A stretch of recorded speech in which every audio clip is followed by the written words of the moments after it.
Hello viewers, আশা করি সবাই ভালো আছেন। আবারও আপনাদের মাঝে একটি লাভ স্টোরি নিয়ে আসলাম। আজকের লাভ স্টোরিটা হলো বেস্ট ফ্রেন্ডের সাথে প্রেম। তো আপনারা তো বুঝতেই পারছেন আজকের লাভ স্টোরিটা কতটা সুন্দর হতে চলেছে। তো ক্লাস 7 থেকে আমরা একসাথে পড়াশোনা করতেছি। তো তার সাথে আমার অনেক ভালো একটা সম্পর্ক, অনেক বন্ধুত্বপূর্ণ একটা সম্পর্ক।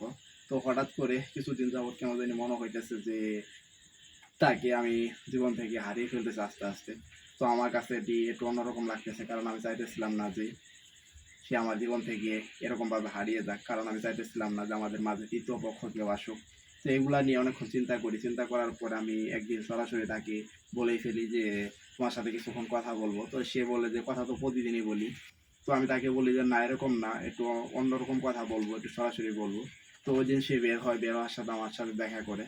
তো দেখা করে আমি তাকে বলি যে আমি তোমাকে কোনোভাবে হারাতে চাইতেছি না, কারণ আমি চাইতেছি না যে আমাদের মাঝে তৃতীয় পক্ষ কেউ আসুক, আসার পর আমাদের সাথে সম্পর্কটা নষ্ট হয়ে যাক।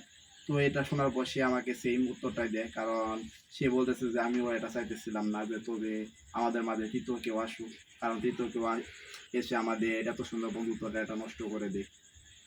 তো আমি তাকে বলি যে তাহলে আসো আমরা বিয়ে করে নেই। তো এটি শোনার পর সে আমাকে বলে যে কিছুদিন সময় লাগবে। তো 6 থেকে 7 দিন পরে সে আমাকে উত্তর দেয় যে আচ্ছা, সমস্যা নেই, আমার কোনো সমস্যা নাই। তো তুমি তোমার পরিবারের সবার সাথে কথা বলো। তো আমি আমার পরিবারের সবার সাথে কথা বলি। তো সেও তার পরিবারের সাথে কথা বলে। কথা বলার পর সবাই রাজি হয়ে যায়। তারপরে কিছুদিন পরে তাকে বিয়ে করে আমাদের বাড়িতে বউ করে আনি। তো আপনারা যারা এতক্ষণ পর্যন্ত আমার লাভ স্টোরিটা শুনলেন, তারা সবাই ভালো থাকবেন।